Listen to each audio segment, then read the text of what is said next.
what's in your water. After the water crisis in Flint, some St. Joseph County officials want funding to study people's well water. It's an investigation that we've been following for several years now. WSBT-22's Danielle Kennedy is here. And Danielle, the county has already sampled thousands of wells. And it found that some areas have high levels of nitrates due to contamination from septic systems, Rick, some higher than what the federal government deems safe. Studies to figure out how to fix the problem stopped last year when funding dried up. Now the question is whether the county council will approve money to restart that study. You like that? For Dominique Smith and her son Samuel, water is not only important, it's expensive. I'm going broke buying bottled water. She doesn't drink the well water that flows from her tap, so she's stuck buying 2 cases a week, plus gallons of water to use to cook. We had to pay $10,000 to replace the septic system. About 30 days after that, they asked us if we would volunteer to let our water be tested, and we did so. Dominique's well in the Gilbert Park area was one of 14,000 sampled by the health department between 1999 and 2009.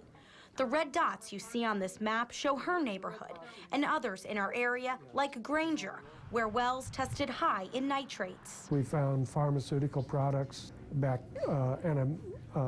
bacterial agents and other products in every well we tested except for one. Mark Nelson with the St. Joseph County Health Department says the toxins come from septic systems, which by Indiana law have to be 50 feet from a well. And we don't want to be looking back on this years from now and saying, wow, woulda, coulda, shoulda. County Auditor Mike Hammond wants to see the county appropriate funds for clean water solutions, but that could cost close to $200,000.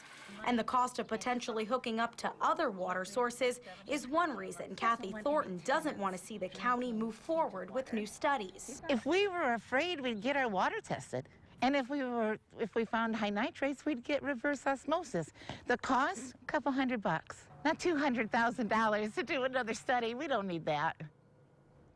The county came up with about 25 solutions to the problem before research stopped last year. Some of those include connecting people in the area to city water or changing the way septic systems are installed. And not all members of the county council are in favor of this. That's right, Leanne. Councilman Mike Toloyan, who represents the Gilmer Park area, he says the money should come from the health department and not from economic development. He says the testing on private wells should not be part of special appropriation. Okay. Danielle, thank you. Thank you. Well, we learned today